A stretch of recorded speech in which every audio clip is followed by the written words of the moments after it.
Usa ka pagtuo, usa ka tingog, usa ka katawhan.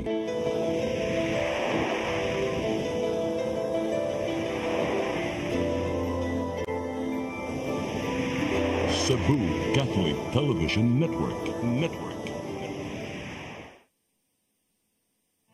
Hello everyone, this is Deb. Mayong adlaw, kini si Jerry, kamo nagtanaw sa New Start, OzonMed Health and Wellness Talk Season 2. Ito ang programa kung saan magko-collaborate ang ating mga OzonMed doctors from Cebu, Davao at Bacolod para ibahagi ang kanilang kaalamang medikal about health and wellness sa tulong ng ozone therapy. I believe with all my heart that the Lord is allowing us to understand that He's the one who are extending this life, and we have to take care of our body. Yes. Matag episode, among ipaambit ninyo ang mga healing testimony sa among mga pasyente sa OzonMed Luzon, Visayas ug Mindanao. Ang mga pasyente nga kanhi nawad-an na og mga paglaom. Unang pumasok sa isip ko na mamamatay po ako. Pag sinabi po kasing cancer, wala nang pag-asa. Everyday, pag-gising mo, iniisip ko kung ilang taon na lang yung ikatagal ko, yung ganun. Pero nasaksihan nila ang gihimong milagro sa atong Ginoo sa ilang mga pamilya ug sa ilang kinabuhi. Talagang dito kami nakaranas na kami lumusog, nakakain, nakatulong, sa tulong na rin ng Diyos. Learn from our OzonMed doctors and be blessed by the testimonies of our overcomers. Salamat at kabutihan ni Lord at sa OzonMed na naging instrumento niya para kami mga cancer patient na magkaroon ng pag-asa na mabuhay at madugtungan man ang aming buhay. Kini ang programa alang sa may sakit, walay sakit o dili ganahan magkasakit. This is your path to a new start.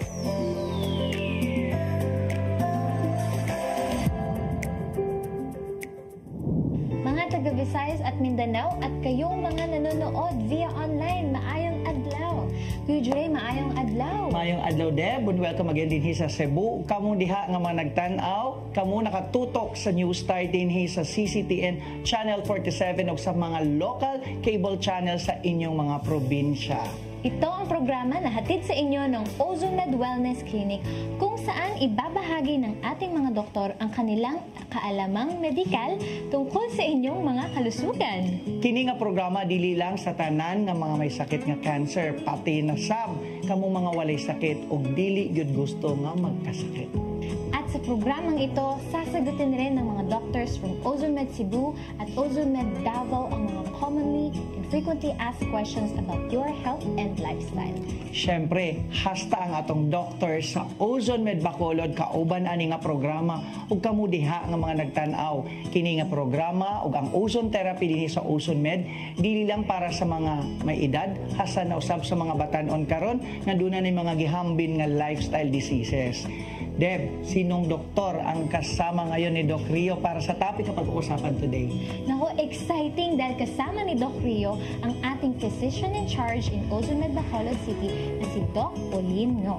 O syempre, hisgutan nila ang power of nutrition. Si papaminaw mo dihan tanan ha sa mga kasilinganan ninyo. Sultihin na sila kung naabatay problema sa sakit, baka nutrisyon, diha ka nagkulang sa imong nutrisyon. Busa, ato na silang tutukan.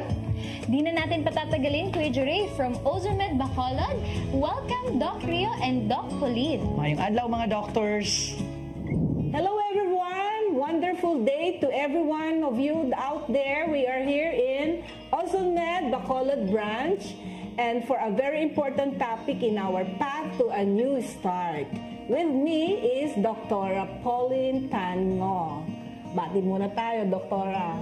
Hello everybody, I'm glad to be right here with Dr. Rio. Yes, naku, talagang masayang-masaya tayo, Doktora, no? Kasi katulad ko rin, no, nung nag-i-start ako, ano ang mga topic na pwede natin pag-usapan ngayon na nakakatulong na malaki, no? Just recently, you have a wonderful and a very successful webinar about the nutrition, and this part is gonna be an exhortation of more of the nutritional factor and its role in the recovery of our patient, no? Especially yung mga cancer patient diagnosed natin. Ako din nun kasi, nag-iisip, anong kakainin ko na dahil ang dami kong kailangan i-detox, no? Kailangan kong iwasan na kainin because of the process of my treatment has something to do also with the big factor of nutrition, no? Yung aking recovery din, no? So we will be talking about how important the role of the nutrition in the recovery of all our patients here in Ozone Med Clinic. And by the way, this is talagang big portion po to sa amin because this is part of our program in guiding our patient on what to do once they started the Ozone Med therapy with us. They are guided ng kanilang pong kakainin. Kasi talaga pong nag-uumpisa yan sa mga kinakain din natin. Ano? And we will be reviewing the anatomy, no, ng pag-absorb ng mga pinapasok natin sa mga pagkain. Ano? Sabi nga ni Hippocrates nung minention mo, let food be your medicine and not the medicine as your food. Eh, dito tayo mag-uumpisa. So, that's right. Yes, di ba, yes. Doktora? Opo. I-review natin yung anatomy natin, yung GIT tract, ano? Okay, sige, Doktora, mag-uumpisa yan sa mouth. Yeah, nakapakalaki na big mouth.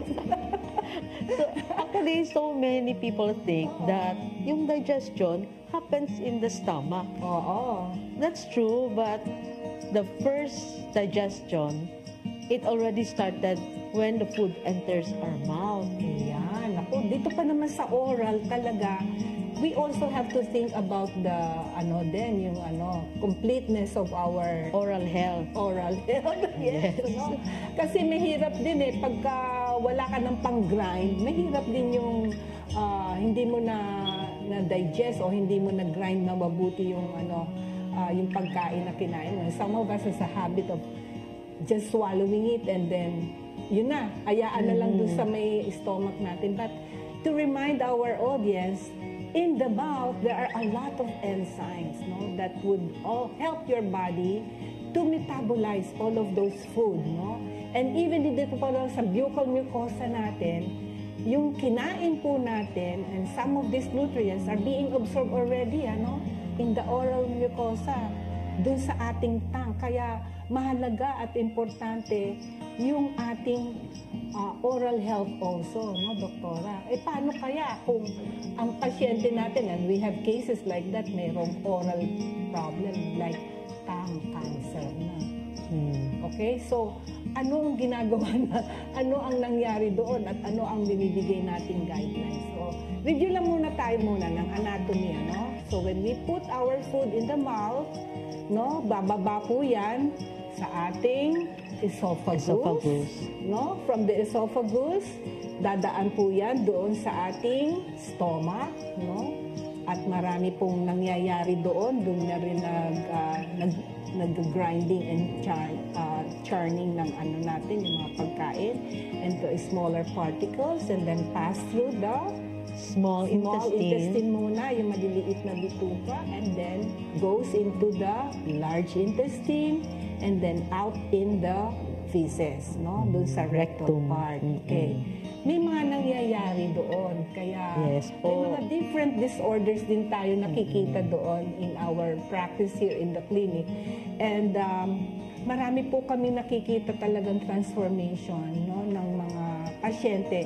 Not only in their physical and outlook in their life, but keeping that hope na may mangyayaring magandang bagay sa kanila once they are guided on what things to do, no, on the next step na ginagawa natin. Kaya, yun, ako ituwan-tuwa when you started sharing the nutritional lecture in our webinar, and marami pong talagang nabuhayan ng loob, no? Kasi minsan talagang bakit mamaya little later bakit natin may mga bagay na dapat nating i-avoid na kainin. Yes. Once depende dun sa sa Actually, among my relatives who had cancer before, I would ask them, ano pa yung pwede mong kainin or dapat i-avoid? The usual answer would be, I can eat anything. But I realized that it's totally wrong. Yeah, no. May mga cancer na to, no? Opo, and everything is permissible, but not all things are beneficial. Right. Sabi yan ng Bible. Yeah. Especially when you have cancer. So, we will talk on this episode why we need to give importance to nutrition. So, yung sabi natin yung sa mouth, we decide what goes in. Tayong mag-decide kung ano ang papasok. Whether we eat nourishing and wholesome food or refined and devitalized food. Yun ang we decide. Yes, we decide. Ito ba yung kakainin o ito. And we also decide how much goes in. Because yung stomach natin, size lang pala ng fist. Yeah. Opo. Ito, pag dinat-close natin, Yes. ganyan lang kalaki. Oh.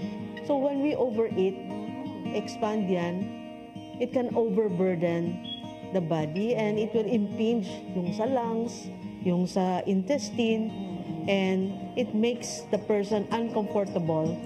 And the stomach has to digest the extra food. Extra work din yun. It needs to produce more hydrochloric acid, and this acid sometimes will go back. Yes. Yes, Sa esophagus. nag-regurgitation, kaya may mga GERD, diba? no? Mag-GERD. And then they would cause heartburn. So that's, we decide what goes in, we decide how much goes in, and how long it stays in the mouth.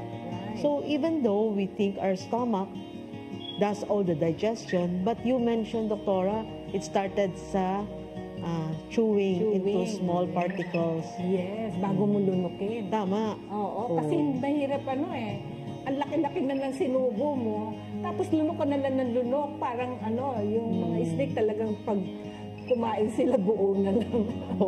It has to be chewed in a smaller particle, no? Parang liquid na siya. Yes. As if liquidized na siya, liquefy na siya, no? Bago mo siya lunukin na. Yes, and we need to remember, walang ipin yung stomach. Tama. Walang Oo, hindi ipin. natin siya ma-overburden. Pagkakabahuhin mo pa siya para i-grind yun. No. It has to be with the proper number of amount of the... Kasi talagang tumataas ang acidity pagka sobra-sobra din yung kinain mo. And when we chew and masticate our food, the tongue will send messages to the brain na these are the kind of food that is entering. So the brain will direct messages to certain organs to produce those enzymes. Like there are fatty food or there are protein. So gagawa yan ng mga enzymes. Parang nagme-message yan na handa na kayo, may pumapasok na protein, na fats, na fiber, ganyan. Kaya nga sinabi natin the GI is the second brain of the body. Opo. Kaya napakaganda po ng ating naintindihan po natin. Kung may mga questions po kayo, little later, pwede nyo pong i-PM kami. We will be giving you our contact number. But first, we will just expound once more, Doktora. Yes. Yung leaky gut na sinasabi natin doon sa lecture na ginawa mo last Saturday, ano ibig sabihin? Parang butas na butas ba? Ang ating mga bituka at hindi na lumalabas na lahat yung mga nutrients na yon instead of being absorbed. Yes, the term leaky, butas na butas nga. Kasi dapat yung cells ng gut natin, gut is the collective term for stomach and the gastrointestinal tract. Yes. Dapat dikit-dikit yan, dikit-dikit. Pero pag leaky, inflame, namumula, may mga cracks in between, doon pumapasok yung mga invaders. So invaders like parasites, fungus, fungi, bacteria, virus, and partially digested food. So ito yung mga invaders, gugulo yun sa bloodstream. And then so dahil magulo yung sa bloodstream, they will elicit certain response including inflammation, systemic inflammation. And cancer is an inflammation. Right. A chronic inflammatory Opo. disorder talaga. And also, we will be talking about the good bacteria should be retained in our gut. That's true. Yun yung mga microbiome natin. It has to be healthy too, so that it would produce the proper digestive enzymes to digest all of this food into a smaller particles na talagang absorb.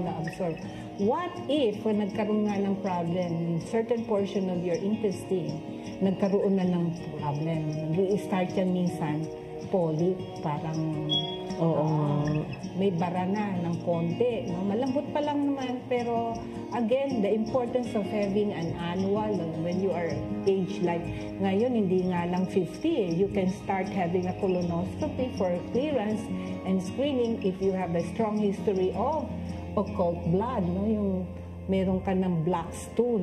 Okay? So, for clearance, dapat talagang nagkakaroon din ng ganito, no? But dumadating ang pasyente natin may cancer na. May cancer na. Kaya kadalasan, all we have to do is to really help them out, improve the quality of life, no?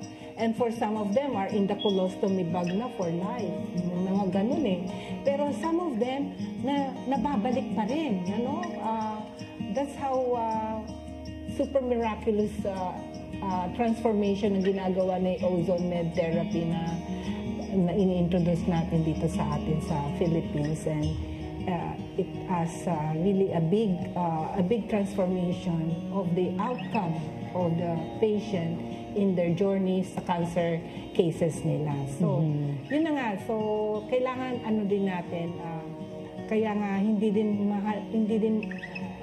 din maganda yung matagal na naka-antibiotic. Talaga nasisira yung mga good bacteria na nandun sa natin, na nandun sa gut natin. Also, any medication or antibiotics, whether it is proton pump inhibitor or even antacids or antihistamines, all of these medications have side effects. Right. And it destroys the microbiome. Ang balance ng good and bad bacteria, dumadami yung bad.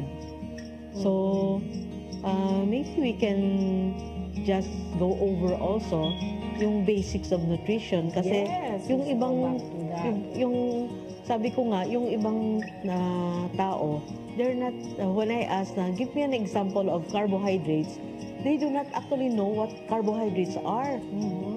So, yun. So, just as a review, I know some people, they are well-versed with nutrition, but for others, they have very little idea of what the basics of nutrition are. So, yes. Meron tayong macronutrients. Yes, the macronutrients. Ito yung mga malalaki na nakikita natin, okay? Tangibly, no? Example nga niyan yung mga carbohydrates, proteins, at saka fats. Ayan, nakikita natin. So, ang carbohydrates, example ng carbohydrates would be rice. Yes, the rice is life. The grains, whole grains. We also root have crops like kamote, taro, ube. Tapos, mga bad na carbs, which are your cookies, your pastries, pizza, pies, donuts. So, good and bad carbs. And proteins, mga proteins kailangan din natin yun. Mga peanuts, mga beans, no? At saka, may animal protein. Eggs, animal protein. May animal protein. Like kung ano yung mga meat na inaano natin, okay? And lastly, yung fats. Which are the oils. And of course, the avocado na nuts. The avocado and the VCO. Yes, but you know it's getting interesting, but we will be back in a short while. Thank you, Doc Rio and Doc Pauline. Babalikan natin sila mamaya. Ngayon, Kuya Juray, balikan natin yung kwentong ozone med.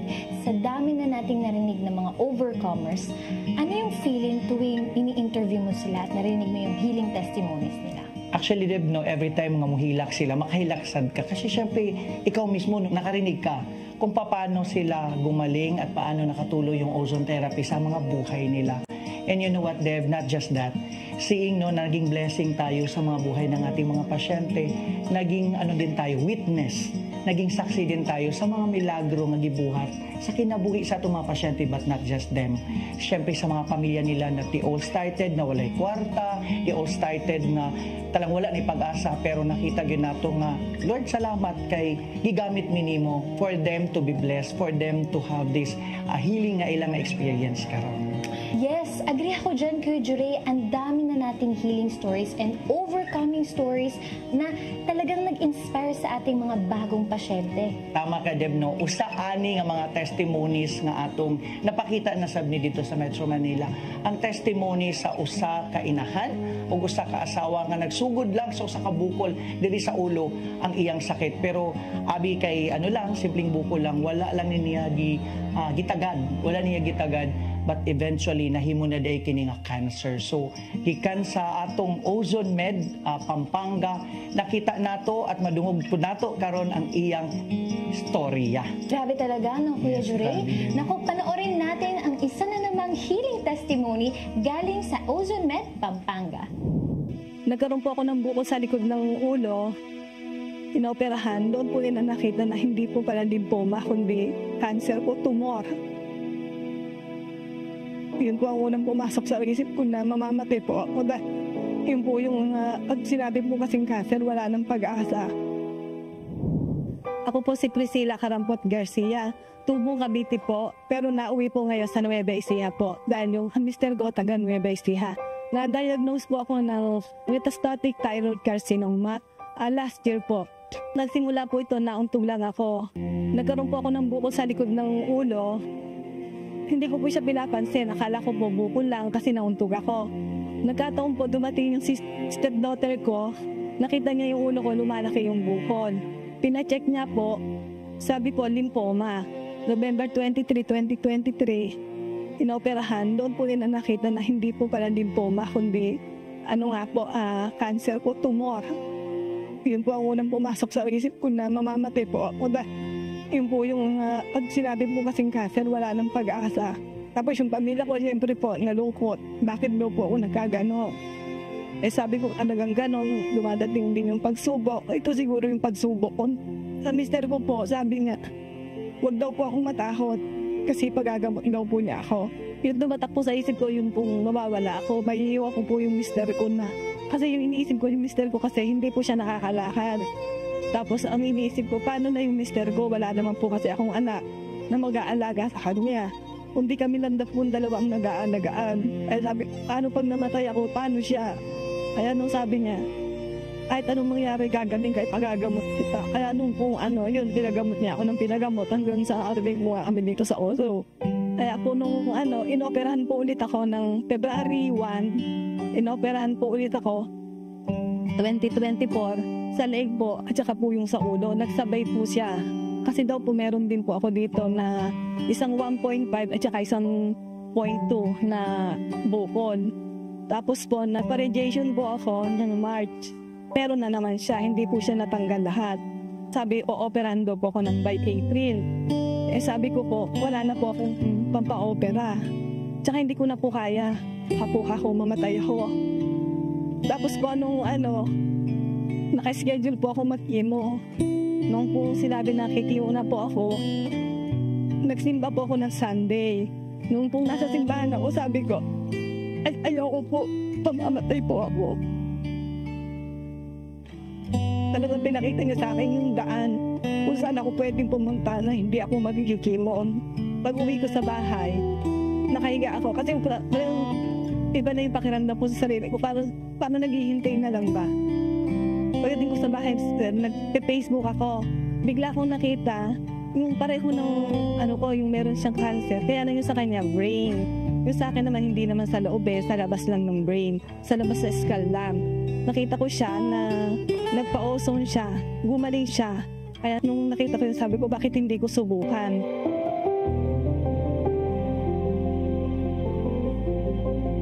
Una ako napunta dito, hindi ako nakakalakad ng walang alalay. Kasi simula dito sa balakang hanggang dito sa may binti ko, masakit yan talaga po. Hindi po ako makalakad ng ayos. Yung kung para ako matutumba, mabubuwal, ganun po ang pakiramdam ko. Sa gabi hindi ako makatulog kasi para siyang binabarena. Siguro mga 5 session ko pa lang dito, nawala na siya, hindi ko na napapansin na nagaganito ako kasi masakit siya. Pag umupo akong ganyan ako ng ganyan, hindi ko na siya napansin, wala na, hindi ko na siya tinatapik. Tsaka yung paninikip yung dito ko, para kung sinasakal na wala po yun. Nagagawa ko na po yung gusto kong gawin. Ako na po nagluluto, naglalaban, naglilinis ng bahay namin. Wala na po akong alalay. Yung nag-radiation po ako talagang hindi ko po nakaya kasi po hindi ako makakain. Suka po ako ng suka. 1 linggo po yan na halos hindi po ako kumakain pero suka po ako ng suka. Dito po sa Ozone, hindi ko po naranasan na yung magsuka. Masarap po yung tulog, masarap po kumain, at saka nawala po yung anxiety. Unang-una po yung lagi mong iniisip na mamamatay na ako. Nawala po yun. Yung masarap pong matulog. Pag natulog ka po ng alas 10, gigising ka alas 6, alas 7, ganon. Noong unang nagpa-laboratory ako after first 10 session, maganda na agad lumabas sa laboratory ko. Nagpunta kami dito. Tiyempo naman po nandito si Doktora noon. Tinignan niya lahat yung laboratory ko, tinignan niya yung ulo ko po, at saka yung sa leeg ko. Sabi niya nga po, magaling ka na, pinagaling ka na ng Diyos. Sabi ko, Dok, salamat po ako. Kaya po nagpapasalamat po ako kay Doktora at saka sa lahat po ng staff ng Ozone dito sa Pampanga po. Lahat po ng mga prayers nila, maraming pong salamat. Wala na po yung dito ko sa leeg at saka po yung sa ulo ko, nag-heal na po siya ng maganda. Ang mga nabago po sa buhay ko nung simula po nagpo-ozone therapy ako, unang-una po yung magpatawad. Mahaba ba yung pasensya ko, hindi na ako madaling magalit. Lumalim po kasi yung sobrang pananali ko sa Diyos. Nagkaroon po ako ng sa sarili ko na hindi na po ako marunong magalit.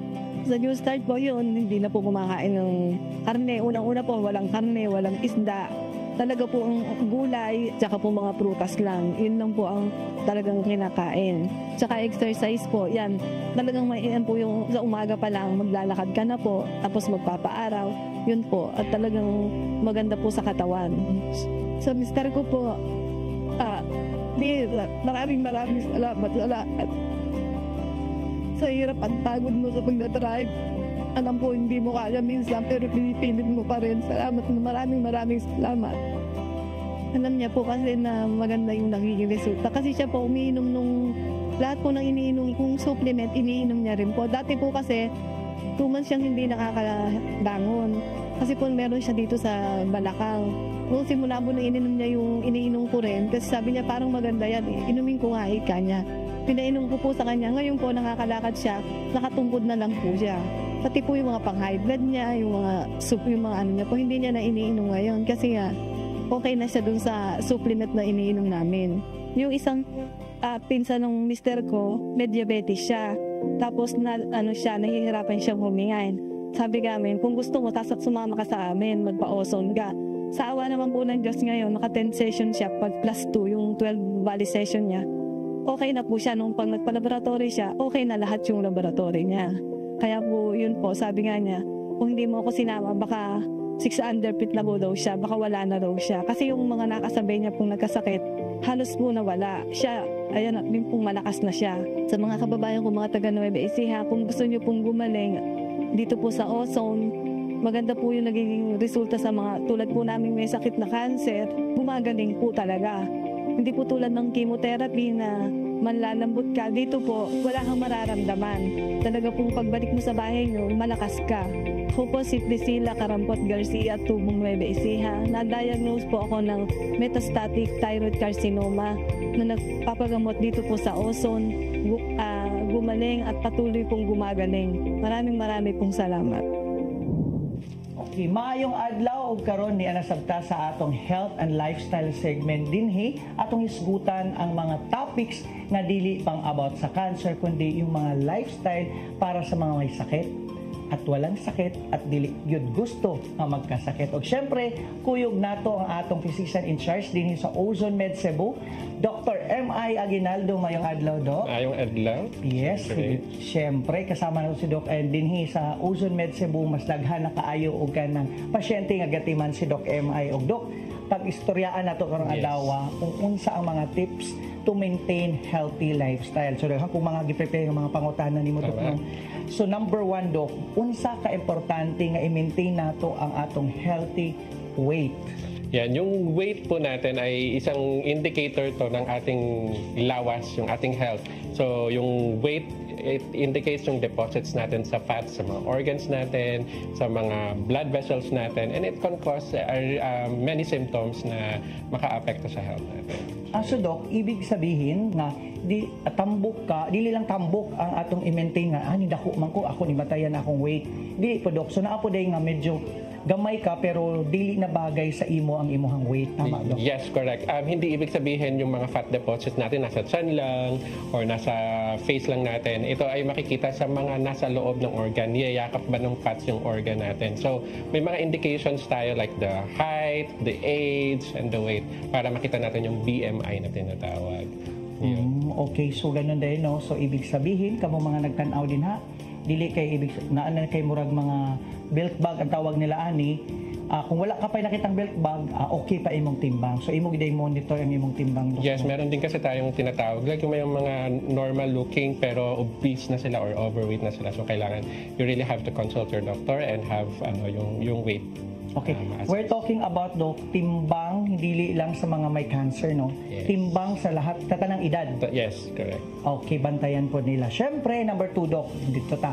Unsa ka importante nga nutritious and very good ang atong pagkaon Doc?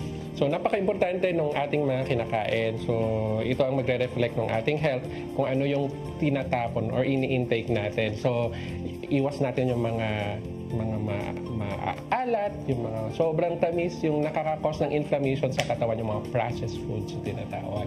And syempre, maliban sa mga anti-cancer na mga pagkain, mga nakakakos ng cancer, yung mga kahit yung mga healthy na tao, kailangan bantayan din natin kasi ayun, nakaka-apekto sa health. So, importante ang balanced diet. Yes, tama. correct. Sometimes magodok, no, ka ng diet, ako ng diet. Tapos pagka magkayayaan, magka-invite sa opisina, no, tapos talaga, yung kanang busog to the max, busog hanggang bagsak, bitaw, Dok.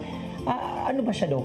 Tama ba na gutom mo naman kung galingon ito, mukhaan po kagdaghan? No, kasi masisira yung mga organs natin. Meron certain kasi function sila to really control yung mga sugar level natin sa blood, yung intake natin ng fat. So ayaw natin na biglang mag-shoot up yung mga sugar, biglang mag-shoot up yung mga magkocontrol ng sugar and the fat intake natin. So kaya kailangan yung hindi lang yung biglaan, but yung importante yung araw-araw nating pagkain, yun yung binabantayan natin. Yung usually din pag malapit din sa annual medical exam ay magfa-fast ako para sa susunod sa laboratory maging normal, hindi rin dapat. Kino-cover up lang natin. Giilad na nimo imong kugalingon nga mag-fasting ka karon unya para nindot ang result kay mo balik gyapon kasi imong lifestyle. Yes, thank you so much for that, Doc. And next na to nga question, Doc. Dapat i-limit ang atong processed foods and sugar. Tama. Yung kaninang sinabi natin, yung mga processed foods, saka yung mga sugary foods, ito yung nakakos ng sakit. Yung high glycemic index, yung mabilis yung pag-shoot up ng sugar natin sa katawan, ito yung pinaka-delikado. Ito mga sugar, processed food, nakakos ng inflammation. If you really want to go deeper with the mga sakit natin, ang pinaka-primary reason ito yung mga inflammation. So, ito yung pinaka-root cause na tinatawag. So, halos lahat ng mga sakit, oxidative stress and yung inflammation. So we really have to cut the sugary and processed foods to really prevent that. Tama, Dok, no? Ang mga processed food, mas taas sila sa sugar, sa fats, sa salts, and the sugar.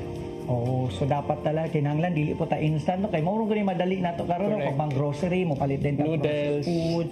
Apil ba ani ang processed food, Dok, yung itong mga frozen food no na parang na lang mga sausages na lang ginakaon. Yes, canned goods. Yeah. Canned goods. Maraming mga preservatives. Ayaw natin may mga preservatives. Yes, so we're talking about a healthy lifestyle, and number 4 nga dapat natong itimanon o atong hatagan og kanang pagtuon. Hatagan natong focus atong kinabuhi ang pag-inom og water and stay hydrated. Ayan, very good surgery sa pagsabi niyan. Kasi importante na we have really a good hydration sa katawan natin. Hindi rin magpa-function yung katawan natin if hindi tayo hydrated. Kasi yung cells natin, mga 80 to 90% yan ay tubig. Fluid yan. So, kailangan hydrated tayo. So, 8 to 10 glass of water is suffice for a healthy individual. Pero we have to really assess din baka yung may mga kidney problem sila, and ayaw rin natin yung sobrang inom ng tubig. May mga nagsasabi mas damihan natin yung tubig, more than 2 liters. Ayaw rin natin yun. Baka mag-swell yung mga cells natin, mawala yung mga function. Yes. Okay, so, syempre, Dok, pag-ingon kay tubig, dili kami ng soda or mga milk tea. So, dili talaga sa computer. Pure water. So, wala naman tayo, Dok, no? Pag healthy ka, wala ka namang cancer, any water, basta tubig. I think mas okay pa rin yung mga mineral natin. Ayaw natin yung mga tinatawag nilang mga alkaline kasi medyo dapat slightly acidic yung natin, yung katawan natin. Ito kasi yung pH ng katawan natin, ganun yung level niya. So, para mag-function yung cells natin, dapat nandun sa ganung level. So, pag lagi nang tayo alkaline, mag-iiba yung pH ng katawan natin. So, actually, Dok, nakadungog po kanino sa akong mga friends na nilang ginainom tubig with lemon. Syempre, gastos pa, di ba? Bibili ka pa ng lemon. So, better natural mineral water. Healthy naman yung pH. Okay, Dok. So, ikalima, ang healthy lifestyle na dapat natong i-maintain ang regular exercise. Yan yung importante, Dok. Yan, napaka-importante yan sa atin. Kasi most of our work natin ay napaka-sedentary na rin. Lagi tayong nakaupo. Laging for the whole 8 hours hindi tayo tumatayo. So kailangan tumatayo tayo kasi nag-accumulate yung mga blood sa mga natin, sa mga thighs natin, sa legs natin. And pag ganon, stagnant yung mga circulations natin, pwede silang mag-clot, pwedeng mamuo, and then pag kikilos na tayo, matatanggal yung pagmumuo na yun, yung mga maliliit, pupunta na yun sa puso natin, pupunta na yun sa brains natin. So pwedeng magkaroon ng ganon, mag-stroke or heart attack, or pwedeng magkaroon ng mga intermittent claudications na tinatawag. Kaya sumasakit yung mga legs natin. Yeah. So, regular exercise. Hindi lang yung mag-exercise kung makahinumdum ka lang. So, dapat maging habit to, Dok, no? Maging lifestyle mo rin na mag-exercise. Pag New Year lang, hindi rin dapat yun. Dapat full year round. Okay. Kasi usahay ko, Dok, no? Ako exercise sa kasimana. Ako ning tingbon karon 3 ka oras ko mag-exercise di na po. Hindi rin pwede. Masisira din yung mga muscles natin. Meron tayong yung mga muscles natin pag sobra din yung gamit, masisira din siya. So magre-reflect din yun sa mga kidneys natin. Ayaw natin yung mga proteins na yun from the muscles sasala dun sa kidney, masisira yung kidney. Not necessarily, Dok, ha, kasi syempre magastos na po mato sa gym, pero wala na to gidiscourage nga mato sa gym, pero simple mga pwede kang exercise ba sa bahay na agi tayo pwedeng buhat. Yes, walking is basta pinapawisan tayo, 15 minutes walking tayo. Pag hindi na pinapawisan ng 15 minutes, then we can progress to running and then other activities. Okay, number 6, Doc, to stay healthy or healthy lifestyle, reduce sitting and screen time, cellphone, mga binge watching to ng mga Korean novela. So, Doc, gaano ka-importante nga i-reduce na imong paglingkod lang ka ng galaw-galaw, di ba sabi na niyo, Dok, no? Galaw-galaw ng hindi pumanaw. Gano'n ka-importante? Galaw-galaw para di pumanaw, galaw-galaw para di ma-stroke. Kasi nga, pag hindi ka gumagalaw, yung mga bloods natin ay nagiging stagnant. Kanina yung sinabi natin ay pwedeng magkaroon ng stroke and heart attack. Pangalawa, yung screening time. Ayaw natin masira yung mata natin. If napapansin ninyo, marami sa atin na ngayon na sa sobrang tagal ng screening time natin, lumalabo na yung mata natin. Nasisira na yung mata natin, tumataas na yung mga grado ng mata natin. So, ang pwede natin gawin dyan, kapag medyo nanlalabo na or within 30 minutes, may mga 2 minutes ka na titingin ka sa pinakamalayong parte ng room na kayang abutin ng mata mo, tapos tingin ka lang na malayo. Mga 2 minutes lang yon para mag-relax yung mga muscles mo. Ayun. So again, labi na. Muna permi nga problema karon sa mga batanon, Dok, no? Dahil nasa cellphone na lahat, 3 ka oras, 4 ka oras, nag-online gaming, tapos na problema ng mga ginikanan, kay gapitok-pitok ng mata, Dok. Tama. Oo, so usag day po na, Dok, no? And not just lang to protect the eyes. Siyempre, gawin din nating lifestyle mga young people, no? Kana mga tanaw karon na pwede na siya maging cause, Dok, no? Na mas bigger pa na sakit. Yes, tama. Okay, so daghan na kayo nakatunan, unong pa lang to ka-healthy lifestyle na dapat natong i-maintain just to stay healthy. O syempre, din sa Ozone Med, usayan sa among mga gipangtudlo, sa among mga pasyente, para pod sila matabangan pod na hindi lang just ozone therapy, pati yung lifestyle nila, maprotektahan po nato, mag-guide po nato sila. So more about this sa next episode with Doc MI. We're back! Kanina pinag-usapan natin, Doktora, yung mga basic of the nutrients. And we started with the macronutrients. Ano? Review lang natin sila. So yung macronutrients, these are carbohydrates, proteins, and fat. And we even give examples ng mga carbohydrates na yan. Ano? From the rice, kamote, root crops, no?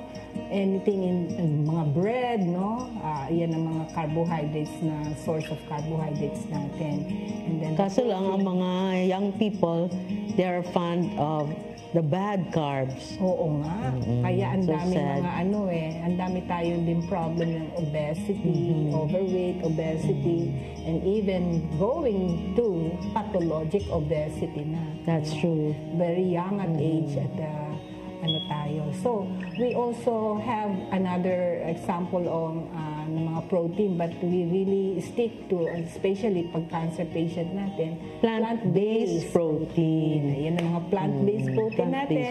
These are high-fiber diet, no? High fiber like beans, nuts, no? And legumes, lentils, ayan. Also, don't forget the broccoli, the edamame, and also spinach. Yeah. These are also quality na plant-based protein.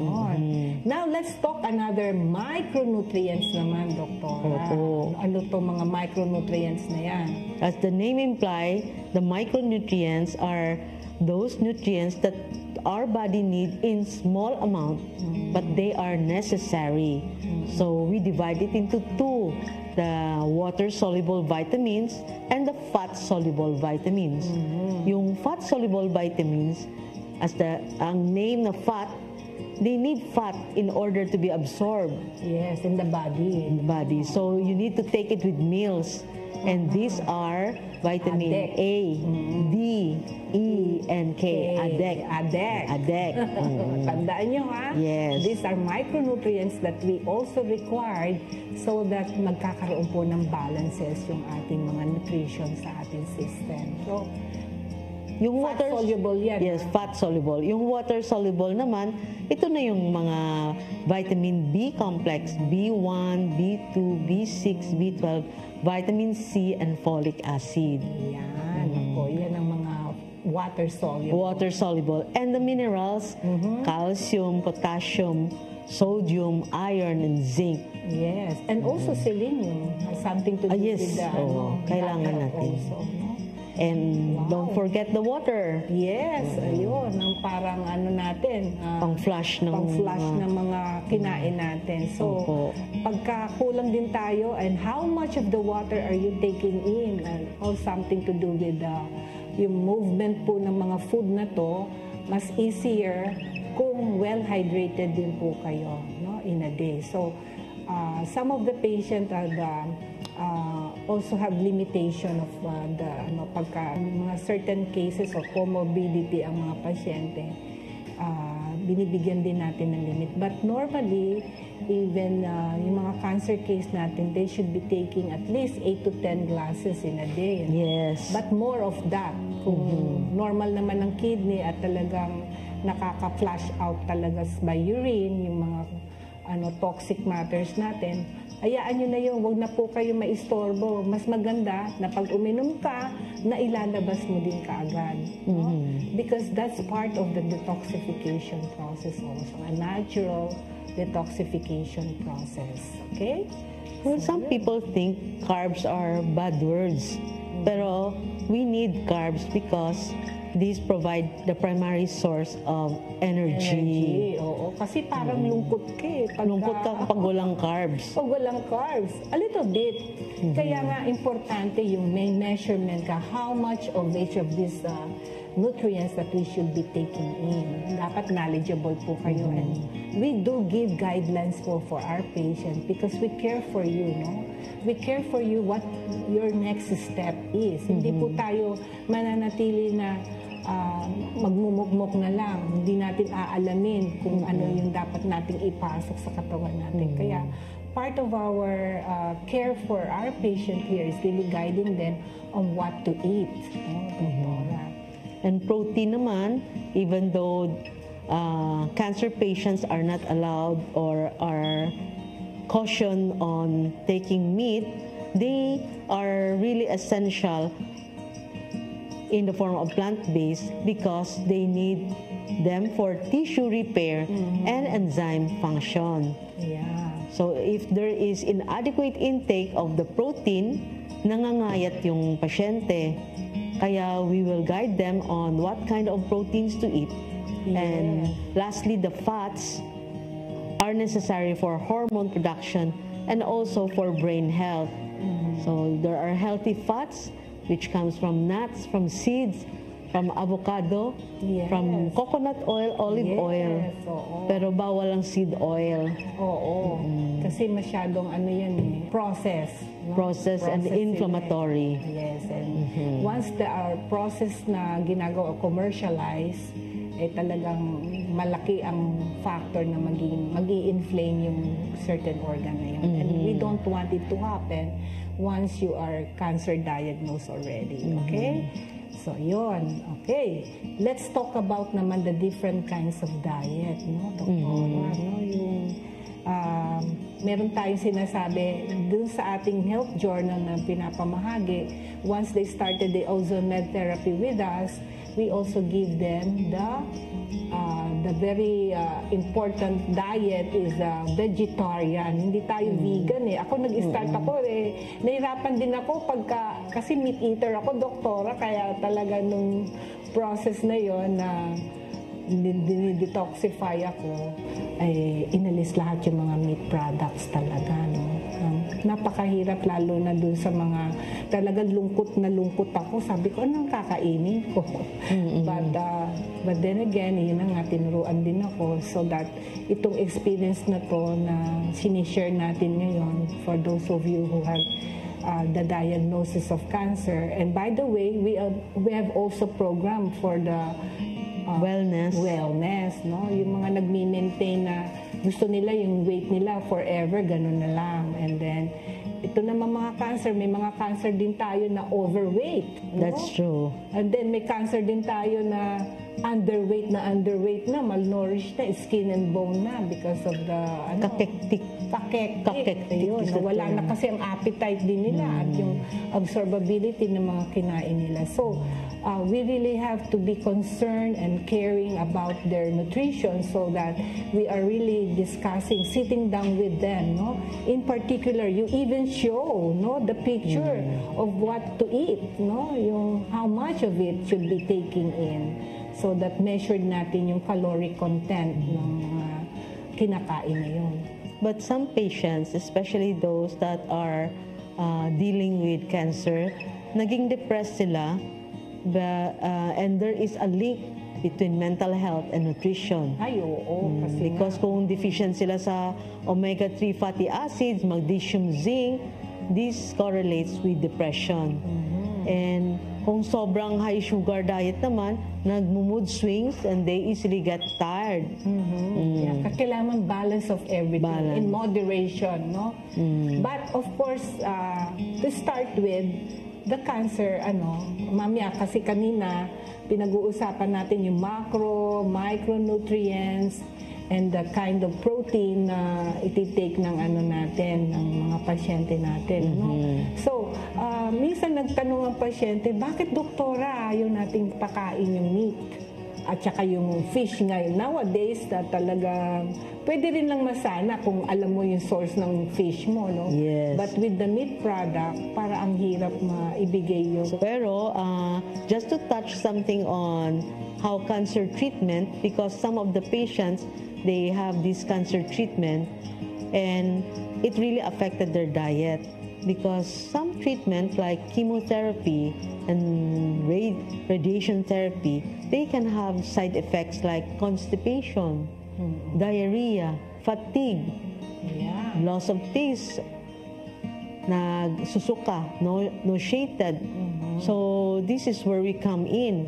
Yeah, and intervention natin, the Ozone Med therapy would also help them correct those mga nararamdaman na yun na-experience ng pasyente natin. Because when they undergo this kind of treatments, it can lead to fluctuations sa appetite nila and their body weight.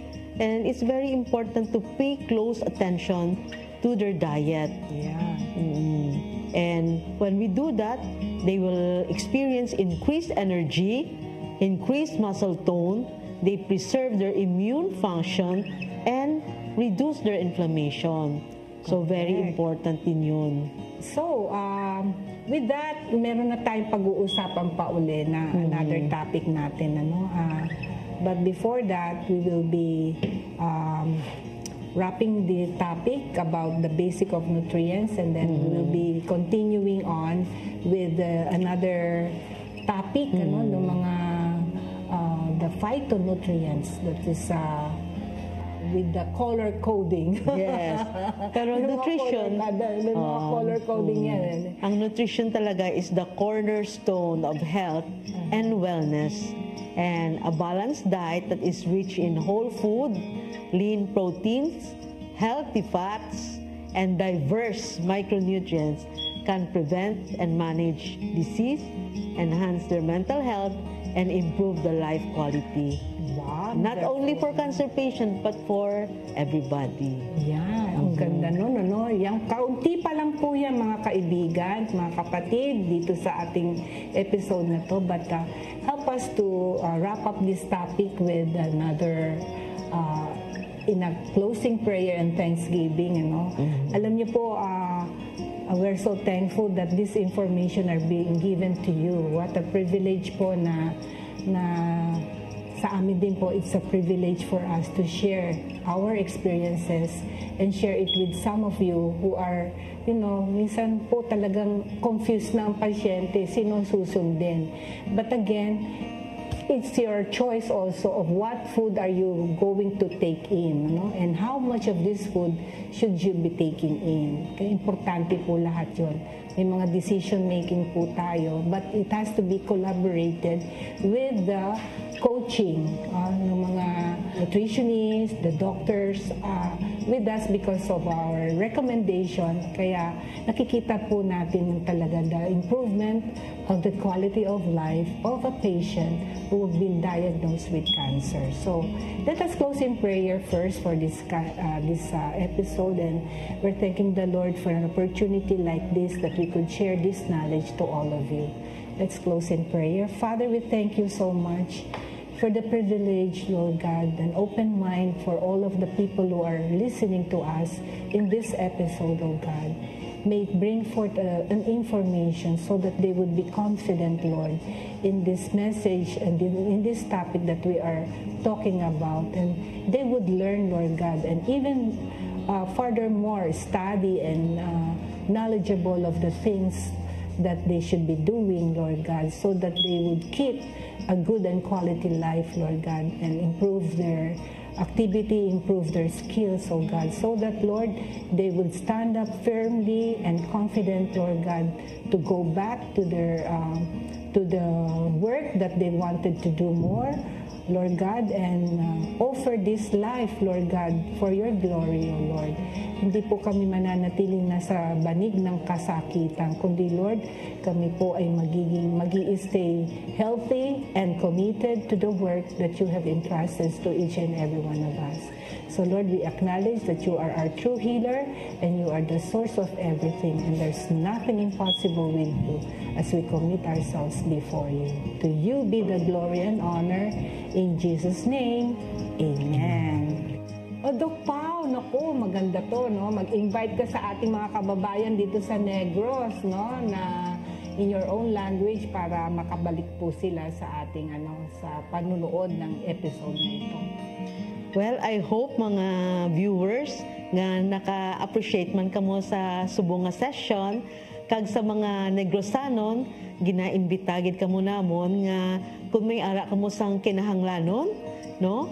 In terms of may chronic disease bala kamo, may high blood, diabetes, arthritis, o kon cancer, and you feel nga wala kamo gaayo in the conventional way, feel free to come and visit us at Ozone Med Wellness Clinic in O Square, Circumferential Road, Bacolod City.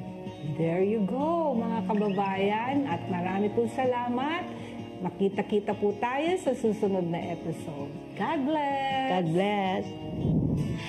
Thank you so much, Doc Rio and Doc Pauline, at sa inyong mga nagsubaybay dito sa New Start. Umaasa kami na marami po kayong natutunan sa episode natin today.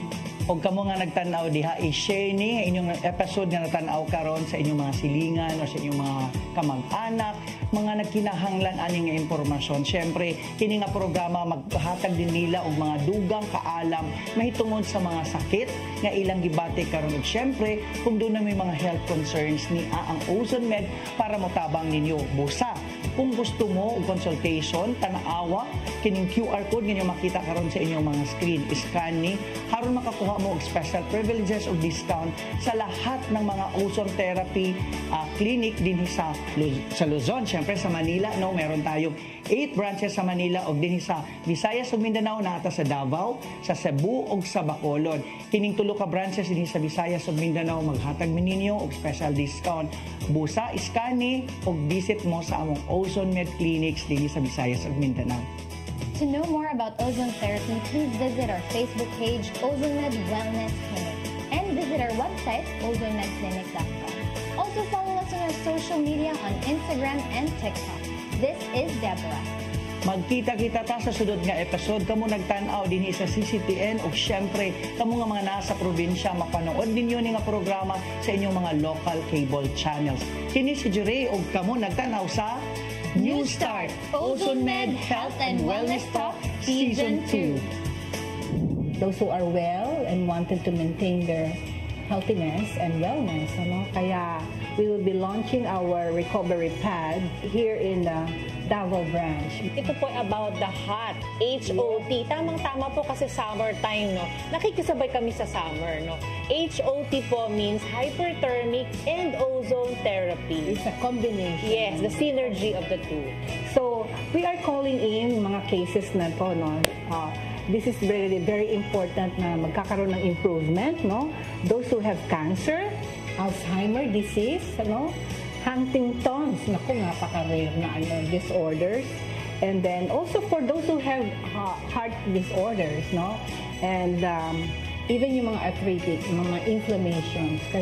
Kaya mamaya na natin explain the mechanism of action of how this pad would help alleviate the pains and inflammation.